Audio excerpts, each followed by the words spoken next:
Sa Carnival, ang mga kids gustong-gusto manalo ng stuffed toys. Tulad ng young artist na ito na parang stuffed toy sa kakitaan. Ako po si Ian Joseph Pellejeras. Taga-Ligao City, Albay po ako. Doon sa Bicol, may business po kayo doon? Meron naman po. Bumibili po kami ng mga sako sa Manila, binabalik po rito sa Ligao. Pagdating po rito, nilalabahan muna, tinatahi, binibilad, at binibenta po namin sa mga farmers po dito po sa Ligao. Kapag wala po akong pasok, tinutulungan ko po ang mama ko maglaban ng sako at saka po magbilad ng sako.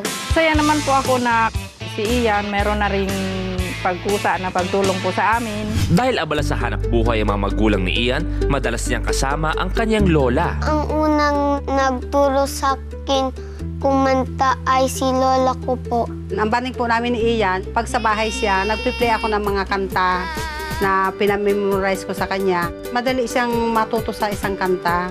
Ngayon po, meron na po akong 14 trophies. Yun oh, napakaamo. Nagamit mo na ba yan sa mami mo? Kunyari may nagawa kang kasalanan. Opo. Anong sinasabi mo sa mami mo? Kunyari, ito si mami kaharap mo.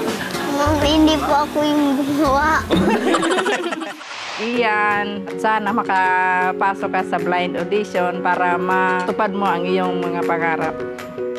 Inaalay ko ang kantang ito para sa pamilya ko dahil sa suporta at pagmamahal na bigay nila sa akin.